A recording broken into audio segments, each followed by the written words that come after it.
നമ്മുടെ പ്രശംസ ഏത് കാര്യത്തെ പറ്റിയാണെന്ന് ഞാൻ നിങ്ങളെ കാണിച്ചു തരാൻ ആഗ്രഹിക്കുന്നു. സഹോദര, മുന്നോട്ട് കടന്നു വരാമോ? മിക്കവരും പണത്തിലാണ് പ്രശംസിക്കുന്നത്. സമ്പത്ത്. ലോകത്തിലേക്ക് ധനികനായ മനുഷ്യൻ. ഇദ്ദേഹത്തെ കണ്ടോ? ലോകത്തിലെ ഏറ്റവും പണക്കാരൻ്റെ ലിസ്റ്റിൽ 1-ാം സ്ഥാനമുള്ള ഒരാൾ. ദൈവത്തിൻ്റെ കണ്ണിൽ പൂജ്യമാണ്. ശരി, നമ്മൾ മറ്റേത് കാര്യത്തിലാണ് പ്രശംസിക്കുന്നത്? അടുത്ത സഹോദരൻ വന്നാട്ടെ. ഇതൊരു സൗന്ദര്യമുള്ള സഹോദരനാണ്. സൗന്ദര്യം. നോക്കൂ എത്ര സുന്ദരനാണെന്ന്. ഞാൻ അർത്ഥമാക്കി പറയുകയാണ്. പൂജ്യം. ശരി,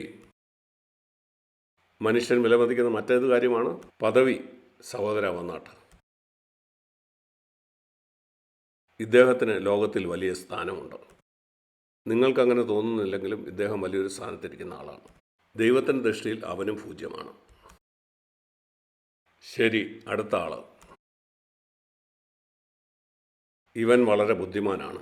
വിദ്യാഭ്യാസം, PhD. ദൈവത്തിൻ്റെ ദൃഷ്ടിയിൽ പൂജ്യം.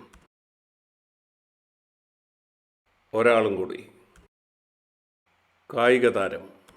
ഒളിമ്പിക്സിൽ ധാരാളം മെഡൽ വാങ്ങിയിട്ടുള്ള ഒരാൾ. കായിക താരം. പൂജ്യം.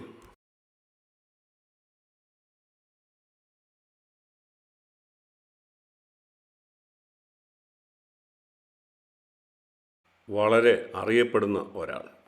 ചെറുപ്പക്കാർ, പ്രായമുള്ളവർ, പെൺകുട്ടികൾ എല്ലാവരും അറിയപ്പെടുന്ന ഒരാൾ.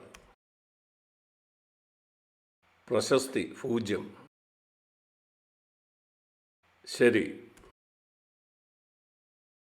ഇത് ഞാനാണ്. പ്രസംഗകൻ. പൂജ്യം.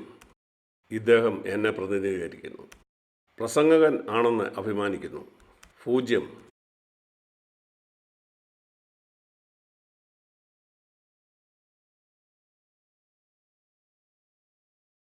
ഇതുപോലെ ആളുകൾ പ്രശംസിക്കുന്ന ആയിരക്കണക്കിന്, ലക്ഷക്കണക്കിന് മറ്റനേക കാര്യങ്ങളുണ്ട്. നിങ്ങൾ അഭിമാനിക്കുന്ന മറ്റു കാര്യങ്ങൾ. അവസാനമായിട്ട് ഇതിൻ്റെ എല്ലാം അടിസ്ഥാനപരമായിട്ടുള്ള കാര്യം സ്വയം. നിങ്ങൾ ശ്രദ്ധിച്ച് കേൾക്കുക. എന്താണ് നെബൂഖദ്നേസർ മനസ്സിലാക്കിയ കാര്യം?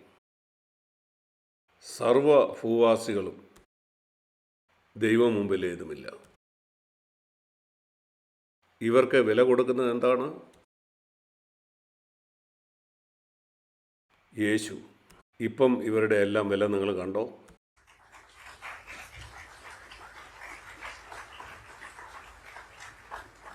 ഇത് നിങ്ങൾ എടുത്തു മാറ്റിയേ. എല്ലാവർക്കും വിലയില്ലാതായി. നിങ്ങൾക്ക് ഈ കഴിവുകളൊക്കെ കാണും, അപ്പോഴും നിങ്ങൾ ഏതുമില്ല. എന്നാൽ യേശു നിങ്ങളുടെ അടുക്കൽ വരുമ്പോൾ ഒരാളെ ഉള്ളെങ്കിലും ഈ എല്ലാവരെക്കാളും കൂടുതൽ വില അവനുണ്ട്. കാരണം യേശു അവനോടൊപ്പം ഉണ്ട്. കുഞ്ഞുങ്ങളെ ഇത് ഓർത്തിരിക്കുക. ഒരിക്കലും ഇത് മറന്നു കളയരുത്. ഒരു മനുഷ്യൻ മറ്റൊരാളും കൂടി ആ കൂട്ടായ്മയിലേക്ക് വരുമ്പോൾ 10, 100 ആവുന്നു. അതാണ് കൂട്ടായ്മയുടെ മഹത്വം. ആ കൂട്ടായ്മയിലേക്ക് മറ്റൊരു സഹോദരൻ കൂടി. കണ്ടോ എന്താ സംഭവിക്കുന്നതെന്ന്? മറ്റൊരാളും കൂടി, അടുത്തയാൾ, പിന്നെയും ഒരാൾ കൂടി. കൂട്ടായ്മ, കൂട്ടായ്മ, കൂട്ടായ്മ. എല്ലാവരും തങ്ങൾ പൂജ്യമാണെന്ന് അംഗീകരിക്കുന്നു. ഇതാണ് ശരിക്കും സഭ. ഇതാണ് യേശുവിൻ്റെ ശരീരം. നിങ്ങൾക്കും കർത്താവിൻ്റെ ശരീരത്തിൽ ഒരവയവമാകാം, പ്രവർത്തിക്കുന്ന ഒരവയവം. നെബൂഖദ്നേസറിനെ പോലെയും പൗലോസിനെ പോലെയും നിങ്ങളിത് മനസ്സിലാക്കിയാൽ നിങ്ങളൊരു പൂജ്യമാണെന്ന്, അതുപോലെ ദൈവമാണ് എല്ലാമെന്ന്. ഇത് നിങ്ങളുടെ ഹൃദയത്തിൽ ആഴമായി പതിക്കുമെന്ന് ഞാൻ പ്രതീക്ഷിക്കുന്നു. നിങ്ങൾ നിങ്ങളെപ്പറ്റി ഉന്നതമായിട്ട് ചിന്തിക്കുന്ന ആ സമയത്ത് തന്നെ നിങ്ങൾ പിന്നെയും ഒരു പൂജ്യമായി മാറുകയാണ്. അതുകൊണ്ടാണ് നിങ്ങൾക്കെപ്പോഴും യേശുവിൻ്റെ ആവശ്യം. ജീവിതത്തിൻ്റെ എല്ലാ മേഖലയിലും യേശുവിനെ ഒന്നാമതായിട്ട്. ഈ പുതുവർഷം മുഴുവനും അങ്ങനെ ആയിരിക്കട്ടെ. എല്ലാ പൂജ്യങ്ങൾക്കും വളരെയധികം നന്ദി. പ്രസംഗിക്കുന്ന ഞാനും ഇതുപോലെ തന്നെ ഒരു പൂജ്യമാണ്, മറ്റെല്ലാവരെ പോലെ. സഹോദരി സഹോദരന്മാരെ, ഇതൊരു രഹസ്യമാണ്. ഇങ്ങനെയാണ് യേശു തൻ്റെ പിതാവിനെ പ്രസാദിപ്പിച്ചത്. തൻ്റെ പിതാവിന് മുമ്പിൽ അവന് ഇങ്ങനെയായിരുന്നു. താഴ്മയെന്ന് പറഞ്ഞാൽ ഞാൻ ആരുമല്ല എന്ന് പറഞ്ഞ് തല കുമ്പിട്ട് കീറിയ വസ്ത്രവും ധരിച്ച് നടക്കുന്നതല്ല. ശരിയായ താഴ്മ അത് ദൈവം എല്ലാമാണെന്ന് അംഗീകരിക്കുന്നതാണ്. എനിക്കും നിങ്ങൾക്കും പല കഴിവുകളും ഉണ്ടായിരിക്കാം, എന്നാൽ അതൊന്നും അവൻ്റെ മുമ്പിൽ വിലയുള്ളതല്ല.